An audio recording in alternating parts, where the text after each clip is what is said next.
말씀한 하나님 앞에 예배드리러 이 자리에 모였습니다. 아버지, 오직 아버지 하나님께서 영광을 받으시고 우리의 지친 몸과 영혼을 주의 말씀으로 온전케 하옵소서. 아멘. 예수님 이름으로 기도드리옵나이다. 아멘.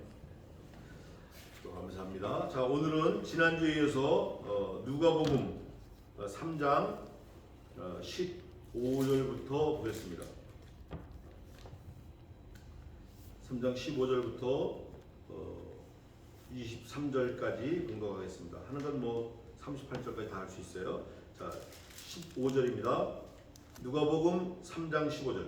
백성들이 바라고 기다림으로 모든 사람들이 요한을 혹 그리스도신가 심중에 의논하니 요한이 모든 사람에게 대답하여 가로되 나는 물로 너희에게 세례를 주거니와 나보다 능력이 많으신 이가 오시나니 나는 그 신들매를 풀기도 감당치 못하겠노라. 그는 성령과 불로 너희에게 세례를 주실 것이요 손에 키를 들고 자기의 타작마당을 정하게 하사 알곡은 모압 곳간에 들이고 쭉정이는 꺼지지 않는 불에 태우시리라.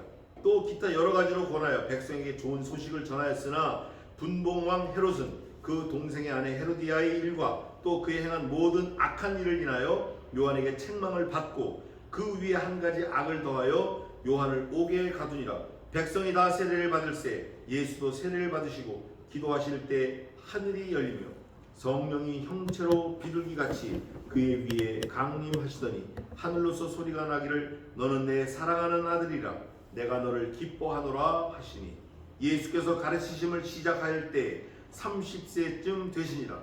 사람들이 아는 대로 요셉의 아들이니 요셉의 이상은 헬리오. 그 다음에 38절까지 쭉 이름이 나와 있어요.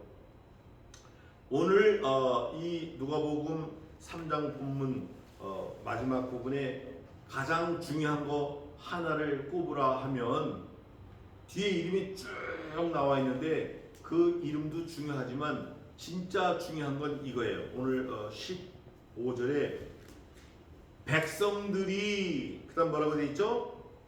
바라고 기다림으로예요. 백성들이 바라고 기다림으로 이 바라는 마음, 기다리는 마음 이게 약화되거나 흐려지거나 희석되거나 딴장 보거나 한눈 팔거나 뭔가 인생에 우여곡절이 있어서 이 바라고 기다리는 마음이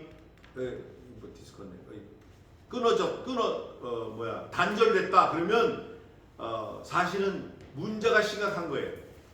바라고 기다리는 마음이 계속 유지가 돼야 돼. 끊어지면 안 돼요. 지금 이 요한이 나올 때 이 요한이 사실은 신약 시대의 선지자로 나왔는데 신약 시대 처음 선지자로 온 거예요. 왔는데 예수님보다 한 석 달 먼저 6개월 먼저 나신 분이에요. 사춘이고. 그런데 신약 시대 때 아주 처음 나타난 선지자예요. 왜 그러냐? 말라기 선지자가 말라기를 기록한 이후 마태복음이 기록될 때까지 사도 요한이 세례 요한이 나올 때까지 약 400년 동안 하나님의 말씀이 없었어요. 선지자가 없었어. 하나님의 말씀을 들을 수 있는 기회가 없었다고. 하나님이 무슨 마음을 갖고 계신지, 하나님 우리가 무슨 말을 하는지 없었어요. 그런데 유대인들은 하나님의 말씀을 믿었어요. 믿고 그 말씀을 계속 바라고 기다렸어요. 어떻게? 말라기 선지자가 메시아가 올 거다라는 예언을 했기 때문에 그 메시아가 언제 올 건가 무려 400년을 기다렸어요. 마치 애굽에서 430년을 종살이한 유대인들처럼 이 유대인들이 400년 동안 예수님이 선지자가 언제 오시나 하나님의 말씀이 언제 임하나 400년을 기다렸어요. 이거를 하나님의 침묵기 그렇게 신학적으로도 말하는데 그러나 그 400년 동안 하나님은 어마어마한 일을 준비하고 계셨어요. 하나님이 일을 안 하신 게 아니에요. 그걸 예수님이 내 아버지께서 이제까지 일하시니 나도 일한다 그러십니다. 그래서 저는 요즘에 많은 목사들이 특히 좀 규모가 있는 교회 목사들이 안식년 간다 이런 거 저는 별로 안 좋아해요. 안식월, 안식년 또 안식을 붙여가지고 7년에 한 번 1년을 쉬고 이런 거 저는 별로 안 좋아해요. 왜?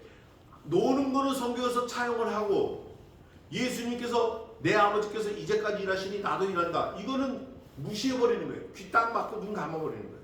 만약에 그거를 듣고 하면 아버지께서 일하셔서 예수님 일하시니까 나도 일해야지 이런 마음을 가져야 되는데 성경을 취사 선택하는 거예요. 자기가 필요한 것만 받아들이는 거예요. 그런데 이 당시 유대인들은 하나님이 메시아가 하나님의 말씀이 언제 오실지 하나님의 명령이 언제 오실지 그거를 바라고 기다렸어요. 400년을 기다렸어요.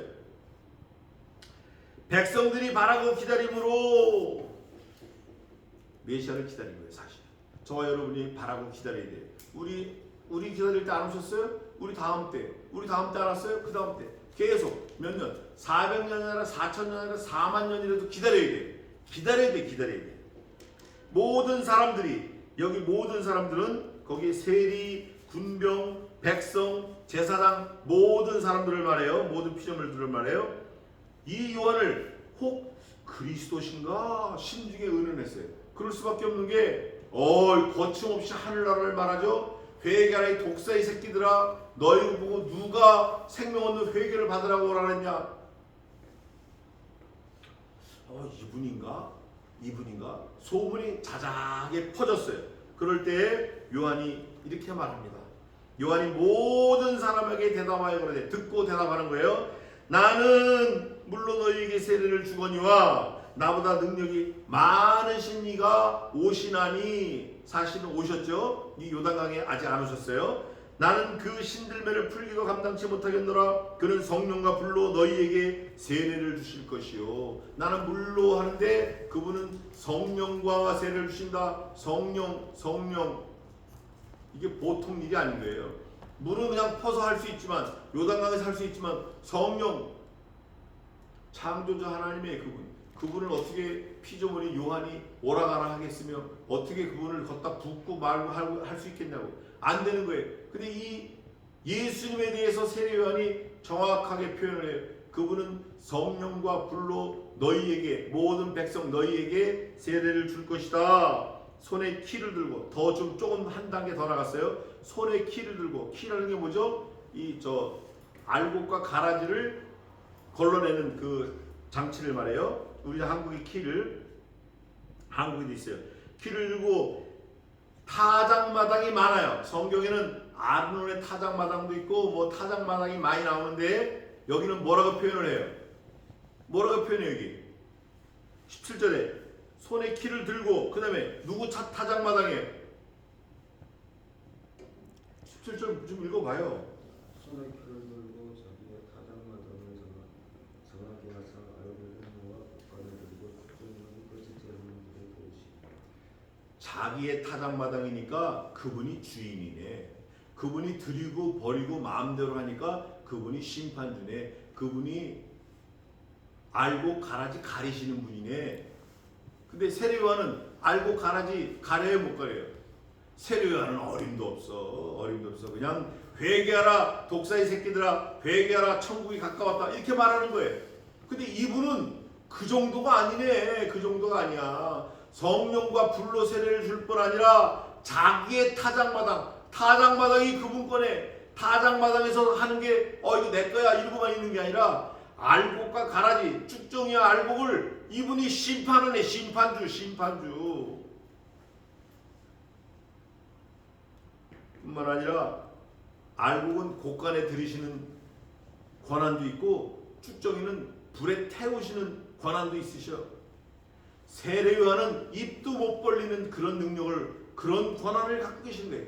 아주 절대 권위를 갖고 계시는 거예요. 그분은 심판주예요. 또 기타 여러 가지로 권하여 백성이 좋은 소식을, 이게 굿뉴스인데 이게 복음이에요. 또 여러 가지로 복음을 전하였어요.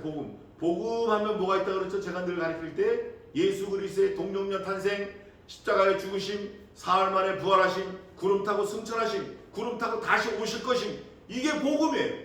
예수님에 대한 게 복음이에요. 여러 가지로 좋은 소식을 전했다, 좋은 말을 전했다, 복음을 전했다 그랬지만 분봉왕 지가 오리지널 왕이 아니에요. 오리지널 왕이 아니야. 그냥 너 좀 가서 다스려 이렇게 하고 왕처럼 대우해 주는 거예요. 분봉왕 헤롯은 그 동생의 아내 헤로디아 일과 또 그의 행한 모든 악한 일을 인하여 요한에게 책망을 받고, 헤로디아 세례 요한을 목을 쳤어요. 헤로디아 자기 딸이, 자기 와이프가 그 세례 요한이 왜 너네 형수하고 그 너 동생하고 화가 내가지고 나라를 이렇게 하고 안 믿는 사람들에게 아주 칭송받고 이러냐 책망하니까, 헤로디아 자기 남편이 죽었는데 자기 시동생하고 결혼한 그 여자, 악한 여자가 늘 마음에 찔리는 거야. 그래서 세례요한 저 입을 막아야겠는데 목을 잘라버려야겠다. 그래가지고 자기 딸 헤로디아의 생일날 아빠한테 가서 뭐 좀 달라 그래라. 그러니까 친아빠는 아니죠. 뭐 원하냐 그랬더니 세례요한을 목을 달라 그랬더니 잘라갖고 와서 소반에 넣어. 세례요한이 감옥에 갔어요. 백성이 다 세례를 받을 때 예수도 세례를 받으시고, 이것도 장면이 바뀌었어요. 요단에 가서 예수님이 갔어요. 어떻게 나한테 옵니까? 이렇게 예수님 뭐라 그래요? 얼른 해라. 이거 하나님의 명령이다. 얼른 내게 세례해라. 그 세례를 베풀 때, 기도하실 때 세례를 받으시고 예수님이 기도하실 때 현상이 나타나는데 이거예요. 하늘이 열리며, 이 하늘이 열렸다라는 단어가 몇 번 있는데 스키조 그래. 스키조 찢어졌다. 장막이 찢어질 때 그때도 위에서도 아래로 찢어졌거든요. 그때도 스키조를 썼어요. 이게 하늘이 열리다는 건 스키조예요. 하늘이 열리다는 건 사람이 여는 게 아니라 하나님이 열리신 거예요. 하늘이 열리며, 마가복음 1장 9절에 있어요. 성령이 형체로 비둘기같이 그 위에, 하나님은 원래 안 보이시는 분인데 성신 하나님은 비둘기같이 아주 온유하신 비둘기처럼 형체로 나타나셨어요. 그럴 때 하늘에서 소리가 나는데 누가 소리를 내나 들어봤더니 하늘로서 소리가 나기를 너는 내 사랑하는 아들이라. 누가? 예수 그리스도가 아들이라. 그래서 지금 소리를 내는 분이 아버지예요. 아버지. 비둘기는 성령, 성신께서는 비둘기처럼 오시고 성부 하나님은 말씀으로 오시고 성자 예수님은 세례를 받고 기도하시는 거예요. 그래서 삼위 하나님이 현현하신 장면이 2번인가 3번 나오는데 그 중에 한 번이 이 장면이에요. 얼마나 감사한 건지 몰라요. 이거를 우리가 늘 상상해야 된다 그러나 하여간 머릿속에 늘 담고 살면 좋아요. 그러면서 뭐라고 말하냐면 내가 너를 기뻐하노라 하시니라. 예수님이 그러셨어요. 우리 아버지 하나님께서 나만 홀로 두지 아니하시고 항상 나와 함께 하셨다. 왜냐? 나는 하나님 아버지 성부 하나님께서 좋아하시는 기뻐하시는 일만 행함으로 나를 혼자 두지 아니하셨다. 예수님이 그렇게 고백해요. 들어보셨나요? 시간이 없으니까 찾아보진 않겠습니다. 그 다음에 23절부터 38절까지 예수 그리스도의 또 다른 면에서 보는 족보예요. 이거는 인간적인 측면에서, 유전학적 측면에서 족보를 따졌는데 마리아의 족보라고 하기도 해요. 마리아, 사람의 낳다. 그 여기 보니까 그 이상은 이게 엄청나게 많은데 전체 성경에서 20,35번을 썼다 그래요. 그 이상이라는 그게 뭐냐면 더 선,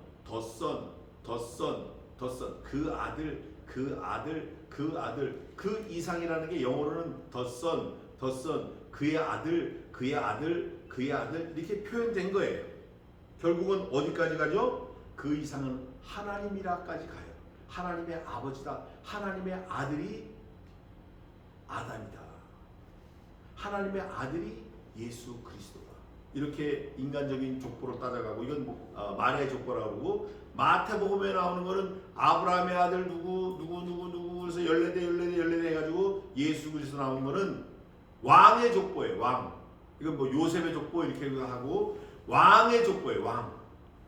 그런데 오늘 본문이 더 귀한 거는 아브라함부터 예수님까지 나왔는데 하나님은 없었는데 이 누가복음 3장에 나오는 이 마지막 절에는 그 이상은 하나님이시니라. 하나님까지 갔다 그거예요. 성경에서 이렇게 족보가 나온 건 여기 딱 한 군데밖에 없어요. 하나님까지 간 족보는. 그래서 우리가 이거를 늘 말씀을 묵상하면서 하나 흔들리지 말 게 있어요. 나는 피조물이고 하나님은 창조주 하나님이시다. 예수님도 우리 인간과 똑같은 인성으로 오셨지만 그분은 100% 신성을 가지고 오신 성령의 능력으로 잉태하신 하나님의 아들이다. 그래서 그분은 무죄하시다. 죄가 없다. 그래서 그분은 죽을 이유가 없는데 내 죄, 나를 살리시려고 나 때문에 죽으셨다. 우리가 아직 죄인 되었을 때 그리스도께서 우리를 위하여 죽으심으로 하나님께서 우리에 대한 자기의 사랑을 확증하셨느니라. 나 때문에 죽으셨다. 이걸 믿어야 돼요. 그러니까 이제 족보가 있대. 여기까지 하면 안 되고 나 때문에 죽으셨다는 게 계속 연결고리로 가서 그 믿음이 확 박혀야 돼. 누가복음 3장에 가장 중요한 거 하나를 뽑으라 그러면 오늘 15절부터 중요한 거 뽑으라 그러면 더가 다 붙었어요. 더가 빠지면 안 돼요. 정관사가 붙어야 돼요. 더 중요한 거는 기다려야 돼. 기다려야 돼. 어떤 걸 기다리죠? 예수님의 다시 오심을 기다려야 돼요. 그래서 우리는 구약시대 때는 오실 메시아를 믿어야 구원받고 예수님 시대 때는 오실 메시아와 오신 메시아를 믿어야 구원받아요. 지금 신약시대 때는 오실 메시아, 오신 메시아, 다시 오실 메시아를 믿어야 구원받아요. 성경을 믿어야 구원받아요. 왜? 이 성경이 예수님 자신이기 때문에. 말씀이. 이 책이 아니라 이 안에 있는 컨텐츠 더 홀 바이블. 말씀이 예수님 자신이기 때문에 우리는 말씀을 믿어야 구원받아요. 선행, 착함, 아무리 몇 억년을 해도 구원과는 전혀 상관이 없습니다. 이 당시 유대인들이 그분이 오시는 것을 모든 백성들이 바라고 기다린 것처럼 우리는 이 말씀을 믿어서 기록된 말씀을 그대로 믿어서 다시 오실 메시아를 바라고 믿으시는 하나님의 놀라운 사랑을 받는 저와 여러분 되시기를 영원한 생명을 소유한 하나님의 자녀가 되시기를 주님의 이름으로 축원합니다. 기도하겠습니다.